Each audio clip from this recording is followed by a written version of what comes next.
ভারতের বিজেপি হিন্দুত্ববাদী শক্তি কতটুকু ইসলাম বিদ্বেষী ভালো করে জানেন না?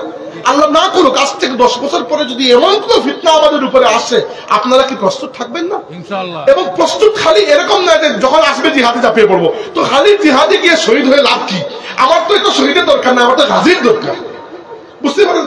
আপনি গেলেন 2 লাখ মানুষ গিয়ে শহীদ হয়ে ইন্নালিল্লাহ, তো আপনি খালি বেহেশতে যাবেন, বাকিদেরকে তো কোনো ফায়দা হবে না। আপনি এরকম শক্তি সামর্থ্যবান হবেন যে আপনাকে দেখে শত্রুর মনের মধ্যে মাহাবা আসবে। আল্লাহ নবী সাল্লাল্লাহু আলাইহি ওয়াসাল্লাম বলেছেন, ইউশিকুল উমামু আন তাদাআ আলাইকুম কামা তাদাআল আখরাতু ইলা কাসাতিহা। হে আমার উম্মত, একদিন আসবে যখন পৃথিবীর সমস্ত জাতি একত্রিত হয়ে তোমাদেরকে গিলে খাওয়ার জন্য একে অন্যকে দাওয়াত করবে, যেভাবে থালা সাজিয়ে মেহমানকে দাওয়াত করা হয়। আরবরা খায় না এক জায়গায় থালা সাজিয়ে সবাই মিলে খায় এবং বলে না কুল বিসমিল্লাহ, এভাবে সবাই বলবে। হিন্দুরা বলবে খ্রিস্টানদেরকে কুল বিসমিল্লাহ, খ্রিস্টানরা বলবে হিন্দুদেরকে কুল বিসমিল্লাহ। খাবারটা আমাদের উপর ইসরায়েলের বড় বড় নির্যাতন চলছে।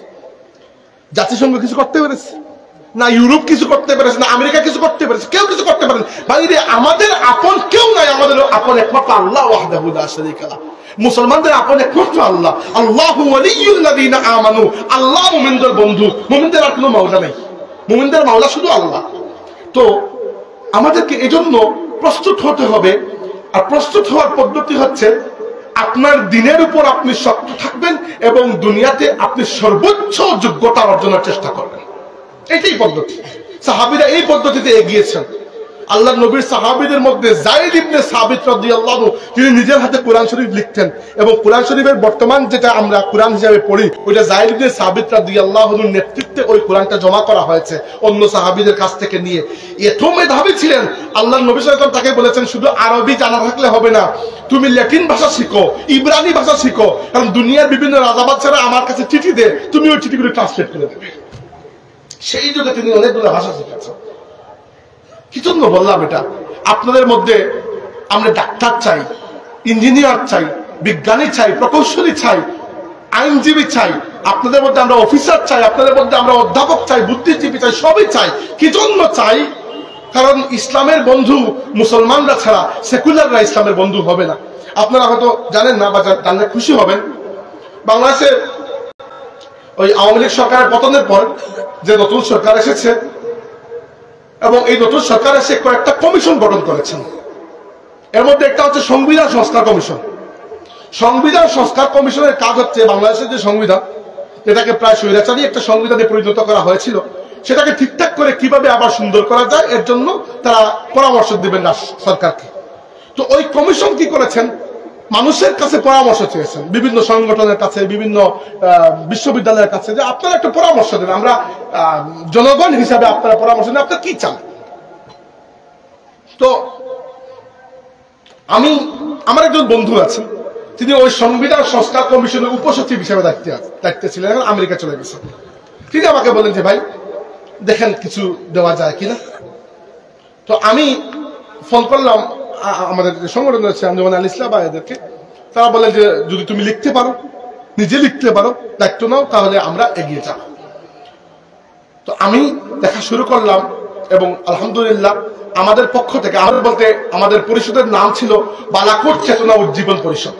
বালাকোট চেতনা উজ্জীবন পরিষদ হচ্ছে সৈয়দ আহমদ শহীদ বেরলভী রহমতুল্লাহি আলাইহির চেতনায় উজ্জীবিত বাংলাদেশের যত সুন্নি আলিম উলামা পীর মাশায়েখ আছেন, বুদ্ধিজীবী শিক্ষাবিদ আছেন, এদের সবাইকে নিয়ে একটা একাডেমিক পরিষদ, রাজনৈতিক কিছু না, এটা একাডেমিক একটা পরিষদ।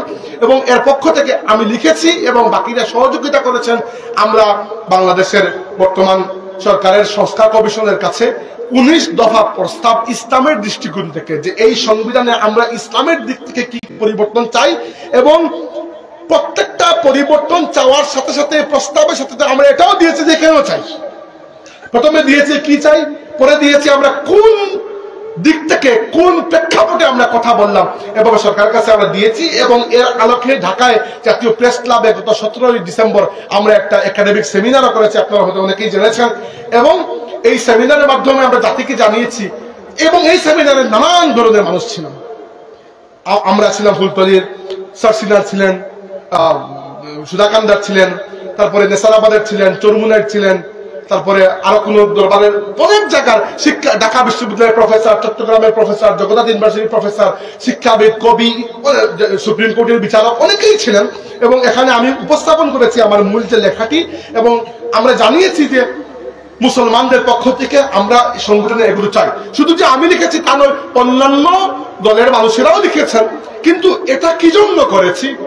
এটা এজন্য করেছি যে আমার মনে হয়েছে আমার পক্ষ থেকে যদি আমাকে আল্লাহ এত শিক্ষা অর্জন করার তৌফিক দিয়েছেন, আমার পক্ষ থেকে যদি আল্লাহর নবীর, আল্লাহর দিনের জন্য, আমার নবীর দিনের জন্য, আমার নবীর উম্মতের জন্য, আমার বাংলাদেশের মুসলমানদের জন্য ইসলামের দিক থেকে ছোট্ট একটা খিদমত আঞ্জাম দেওয়ার সুযোগ পাওয়া যায়, আমি কেন এই খিদমতকে নষ্ট করব? হয়তো আল্লাহ রাব্বুল আলামিনের কাছে যদি এই খিদমত পছন্দ হয়ে যায়, আমার মতো গুনাহগারকে কালকে হয়তো আল্লাহ এই এক কারণে এক মুসলিম মাফও করে দেবেন। এটাই বলছিলাম আপনাদেরকে।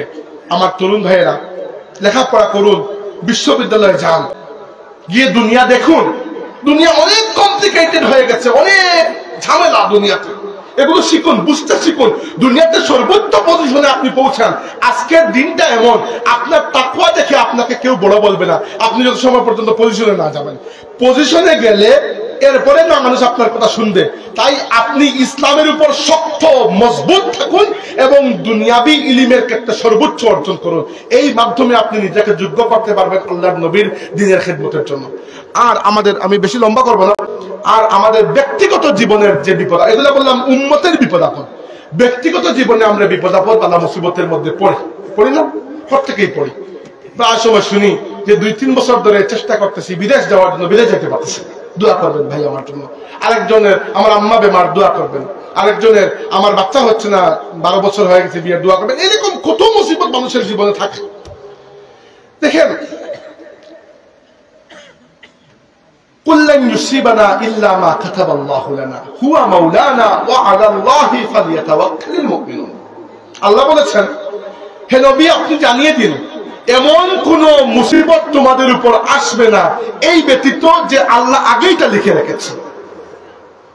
যদি আপনার জন্মের আগেই আল্লাহ আপনার তকদির লিখে রাখেন, তাহলে তো হাহুতাশ করার কোনো মানে হয় না। আর দ্বিতীয় কথা হচ্ছে, আল্লাহর নবী সাল্লাল্লাহু আলাইহি ওয়াসাল্লাম বলেছেন, ইন্নাল্লাহা ইযা আহাব্বা কওমান ইবতালাহুম। আল্লাহ যে জাতিকে সবচেয়ে বেশি মহব্বত করেন, তাদেরকে সবচেয়ে বেশি পরীক্ষার মধ্যে আল্লাহ ফেলেন। আজকের দুনিয়াতে তো আমরা বলতে পারি, এই এতটা মুসলিম রাষ্ট্র, এত মুসলিম দেশ, এত মুসলিম জাতি, এর মধ্যে সবচেয়ে বেশি আল্লাহর মহব্বত হচ্ছে ফিলিস্তিনের মুসলমানদের জন্য। আল্লাহ তাদেরকে সাহায্যের জন্য কবুল করে নিয়েছেন। তো আপনার জীবনে বিপদ আপদ মুসিবত আসবে। সংক্ষিপ্ত করছি, 10 মিনিট, আর লম্বা করবেন না, কিন্তু এটা ইম্পর্টেন্ট, শুনে রাখুন। আপনার জীবনে বালা মুসিবত আসবে। কোনো মানুষের জীবন ফুলের বিছানা নয়। বালা মুসিবত আসার পরে কি করবেন? প্রথমে তো এটা জানবেন যে এই বালা মুসিবত আল্লাহর পক্ষ থেকে এসেছে। অতএব এখানে আল্লাহর তাকদীরটা কার্যকর। আল্লাহ আপনাকে দুনিয়াতে দেওয়ার আগেই আল্লাহ আপনার তাকদীর লিপিবদ্ধ করে রেখেছেন। দ্বিতীয় কথা হচ্ছে, আল্লাহ সেই মানুষকে বিপদ আপদ বালা মুসিবত দেন না সাধারণত যাকে আল্লাহ মহব্বত করেন না। যাকে আল্লাহ মহব্বত করেন, যাকে আল্লাহ বিপদ আপদ মুসিবত দিয়ে ট্রাই করেন যে আমার বান্দা যে আমাকে মহব্বত করে বলে দাবি করছে, আমার উপর ইমানদার বলে দাবি করছে, আসলেই সে সবর করতে পারে কিনা। সাহাবীরা জিজ্ঞাসা করেন, ইয়া রাসূলুল্লাহ, আল্লাহর দুনিয়ার মধ্যে সবচেয়ে বেশি মুসিবত আসে, বিপদ আসে, কষ্টের জীবন কাদের আসে? রাসূলুল্লাহ বললেন, সবচেয়ে বেশি কষ্ট বিপদ আপদ আসে নবীদের উপর। কারণ নবীরা আল্লাহ সবচেয়ে প্রিয় বান্দা। এজন্য আপনার জীবনে যদি বিপদ আপদ আসে, মুসিবত আসে, তার মানে মনে রাখবেন আল্লাহ আপনাকে মহব্বত করেন আর আপনাকে পরীক্ষা করার জন্য আল্লাহ রাব্বুল আলামিন এই বিপদ দিয়েছেন। তৃতীয় কথা হচ্ছে, বিপদ যে শুধু গুনাহগারদের উপর আসে এরকম নয়, বিপদ নেককারদের উপর আসে। তার মানে আপনার কোনো ভাই যদি বিপদে পড়ে, আপনি বলতে পারবেন না যে তুমি তো অনেক গুনাহগার, এই জন্য বিপদে পড়ছে। নবী রাসূল কি নাউজুবিল্লাহ গুনাহগার নাকি? নবী রাসূল তো নিষ্পাপ। তবুও তো আমাদের নবী সাল্লাল্লাহু আলাইহি ওয়াসাল্লামের চাইতে কষ্টের জীবন কার ছিল বলেন? তিনি জীবনে 3 বার ইয়তীম হয়েছেন। একবার মায়ের পেটে থাকাকালীন তার বাবা ইন্তেকাল করেছেন, ইয়তীম। 6 বছর বয়সে মা ইন্তেকাল করেছেন, দ্বিতীয়বার ইয়তীম। 8 বছর বয়সে দাদা দাদি ইন্তেকাল করেছেন, যে দাদা ছিলেন তার মূল সাপোর্টার, তার মূল অভিভাবক, 3 নম্বর বার ইয়তীম। আমাদের নবীকে আল্লাহ রাব্বুল আলামিন 7 জন সন্তান দিয়েছেন, 4 কন্যা তিন পুত্র, চার কন্যা জাইনাব, রুকাইয়া, উম্মে কুলসুম, ফাতিমা। আর